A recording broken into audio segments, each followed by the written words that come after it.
All right, ladies and gentlemen, I hope you had a wonderful day. We got the big dogs for earnings today, and what we learned is that there is an Apple recession. And what that means is that they reported 3 quarters in a row of declining revenue. That's the longest streak for Apple since 2016, but Amazon, my goodness, they came in, they absolutely killed it. We had a very mixed bag of earnings, or at the very least, what we saw today, it was a remix of yesterday. Pretty much, you had some earnings that really blew it out of the water, like Amazon. Apple, they beat and missed in certain areas, but overall, there was a lack of excitement. And then there's other companies that beat, like Coinbase. They're still trading lower. Same thing for your boy Airbnb. They beat and guided up. Stock is still down, but then there's other names who they actually killed it though. DraftKings, they murdered it. And then like even Snowflake, Datadog, Square did good, but just like PayPal, bad margin or not as good margin, the stock got murdered. So very interesting reaction, especially compared to the backdrop of yesterday, but all eyes were on Apple. It gave us an interesting response. We'll talk about it a little, but now tomorrow morning for the non-farms, that's going to be a key. Then the rest of earnings, then CPI, then Jackson Hole, and then the real event with all the POW. So we have that, but then there was still more craziness today. We're going to talk about bonds. I'm going to go over one of the bond plays I have so that we could get this out of the way and we could cover it one more time. I want to show you an interesting phenomena with the bonds, and if you heard about Billy Boy Ackman today shorting the 30-year, and then maybe you heard of Mr. Buffett buying the short end, I'm going to tie it together and I'm going to put you on game with something. So Chad, drop your thumbs up on the video. Make sure you're subscribed. And if you don't know, we are live Monday through Friday, youtube.com/the stock market. It's free 99. Tomorrow morning, I might be live. I'm still deciding, and why I say that, because tomorrow will be important. However, there's going to be another non-farms and then 2 more inflation reports before Powell. So although it will have an impact in the short term, this data set, even though it's important for tomorrow, it will be outdated in the very near midterm, however you want to look at it. But we'll see 1 hour before the bell tomorrow. And I'm on Pacific time. I don't know if you want Eastern, but 1 hour before the bell, that's 5:30 a.m. my time. That's 8:30 Eastern, but just 1 hour before the bell, that data will be hitting. So where do we start? We already went over the earnings a little bit. I mean, as far as Amazon, why they killed it, they guided up in cloud. Even on the conference call, even though they had the pop, everything on their business was good. Like, again, even the sales business, they were talking a lot of good stuff. And even the conference call, they said they're lowering CapEx. They're expecting to do very good on cloud. And they even said something like business to commerce business. They said it's at 30 billion now, and they think they could get it to 100 billion yearly. So that's a very impressive number. It was actually very good. And all things considered, it was a good report. I took the 100 shares short after the Lending Tips call. I said it would be good, but it was going to go down. But like, that was actually a justifiably good report. However, let's see how it follows up with everything. The market is still borderline wacky, but Apple, even Tim Cook couldn't save it. They said they are not going to mention AI till they're ready to include it with products or product releases. But just in general, Apple had a lot of juice. It dropped a little bit more than expected, like 0.5% more, but we got to see how people respond. Even the last time it was crazy, but for the most part, I don't really think it had the juice, and these kind of canceled each other out. And if anything, I think a lot of people are going to focus on the positive of Amazon, and there was a lot of other good beats there. Even if the stocks went down just like yesterday, some of those names recovered if they sold off after mediocre earnings, but I think people will want to focus on that, especially after some of the downside. But now, tomorrow, non-farms, it will be important, but I'm going to go into the bonds, and I'm not going to talk about the data, which is kind of weird. You know, last year, we've been going over strong report, weak report, and although that is going to be important, we've been getting a lot of data leading into it, so we did get reactions, but what I want you to notice is after tomorrow, it's very simple. whatever happens after the non-farms, just watch the bonds. Do they hold the initial move? Do they pick a direction, or do you watch bonds get bid, sell off at the end of the day, and end up at a low again like we've watched the last 3 days?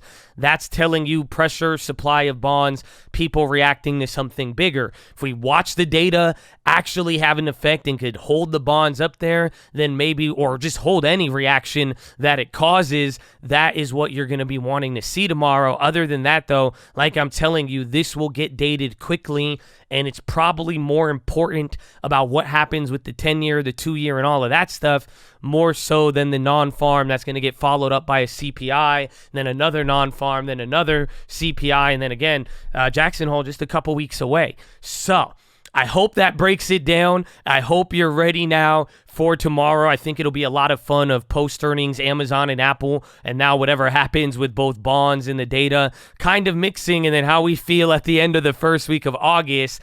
But the thing I want to talk about on bonds now is what happened today, just beyond the overall carnage. Again, every day, the last 3 days, the yield just keep going higher and higher and higher. I told you right when it goes above 4, that is going to be an interesting level where it starts to get momentum and things start to get a little crazy. So let's see where we're at with it. And this will be important. And like I'm saying, if you heard Bill Ackman today, he's a big investor. He said he's shorting the 30-year bond. And then even in the same morning, all this morning, you heard Warren Buffett say he's buying the short end. That's going to be very important.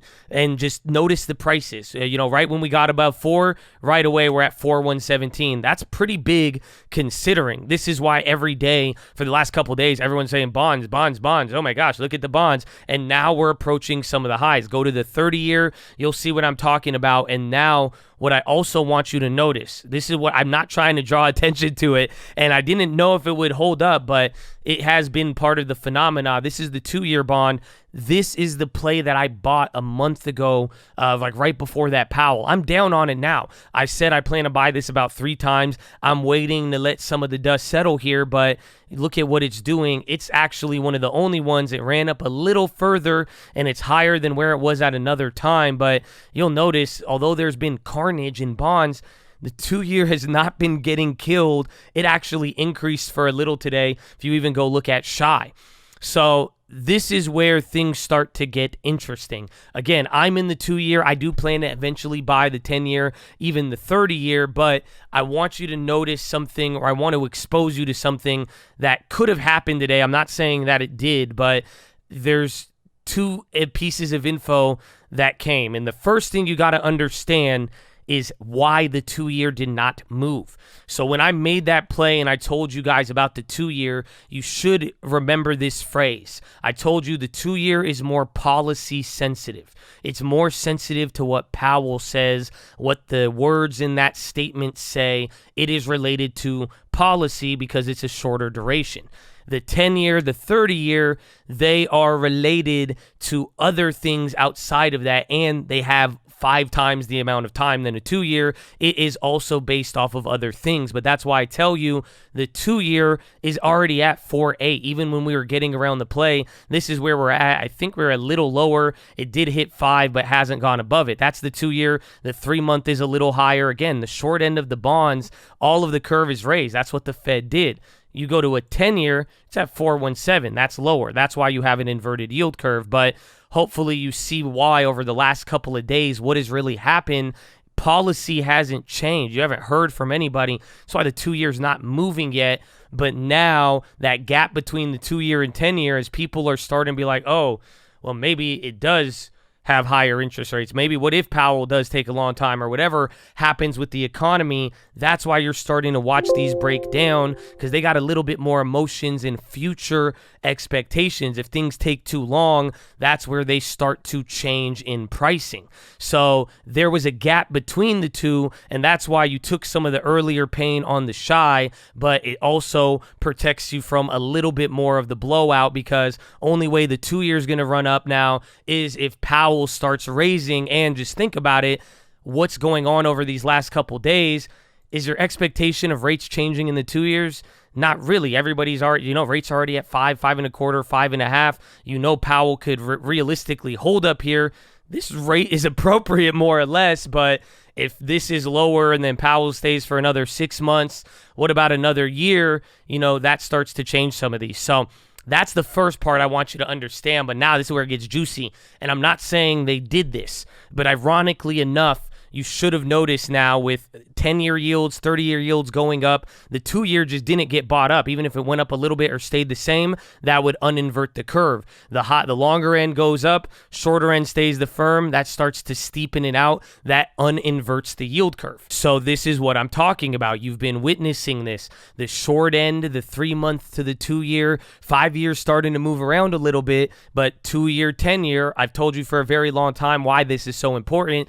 Policy sensitive mixed with emotions, future, duration, all of that. That's your 10-year. That's that uninversion you've been watching as the 2-year has been staying stable and the long end has been getting blown out. Now, here's the irony. That's a curve steepener. And what you heard discussed in news media today, Bill Ackman said to short the 30-year bond. And then Warren Buffett said he's buying the short end of the curve because that's what he does on all the short end, getting the interest. Now, it would be more specific if he said the 2-year. And like I'm saying, not saying that they did this, but ironically enough, what is discussed is a curve steepener putting those two trades together. Buy the short end, short the 10-year or longer. That is playing the literal curve steepener. The opposite would be the bear steepener. So if you think the curve is going to flatten again, you would buy the 10-year and then short the shorter end, the 2-year or anything of that nature, as you think yields are about to climb again. So very interesting that it was brought up. And I'm like, well, if you're buying the curve steepener, that means you think a rate cut, or again, the curve is going to uninvert, whether naturally or through Fed intervention. But in a weird way, that was subtly discussed. And well, like I said, I'll put you on game, baby. But that was very interesting. I'm holding the 2-year bond. I'm waiting for more. But like I'm saying, we got to figure it out and I think ride with it. But thankfully, there's a little bit more protection. But these next events, Jackson Hole, and then leading into all those, we should have a better idea. And before you know it, it'll be end of the year in 2024. So I hope you're ready. But Chad, I'm going to leave it there. I got clapped on the Coinbase play. Actually, I think that one actually went up for lending tips. Clapped, I'm down like 1,000 or 1,400 on the Amazon short. I got killed on Doc N. I meant to do this as a flip. Then they had earnings, but I forgot and didn't sell out. Stupidest play, I think, of the year. But it's getting murdered. I'm still holding it. Maybe we'll find a way to maneuver. But other than that, I'm going to be watching the 2-year, watching the 10 and 30, setting it all up, but kind of letting things play out, watching the reaction, riding some of the momentum we're in. I'm still in Rite Aid. That one went up, and then just taking it little by little as we have been until something develops. So that is your watch list, ladies and gentlemen. Make sure hydrate healthy, ready to go. Make sure post your watch list. Make sure we see you there in the morning. I need the armor on. I need the helmet shining. I need you to remember that without all the cliches, time is money. And what you use with your time and what you buy with your time will create who you are. You gotta watch out. The same features of time and money are alike. If you want to be a friend of time, you will learn to manage it because time is unstoppable and all you could do is control it. So what are you gonna do with it, baby? Shout out to Lancer. Finger to the sky. Chad, I love you. I will see you tomorrow. Let's close out the first week of August. It's already been crazy. And that's it. That's it. Just breathe with me. Take it all in. Second half energy. You know what I'm saying? You got to get ready for it. You breathe. Look around, dog. Go through. What about your posture? Don't mangle your spine. Is it awkward yet? I don't know. All right. I love you. I'll see you later, man. My horse.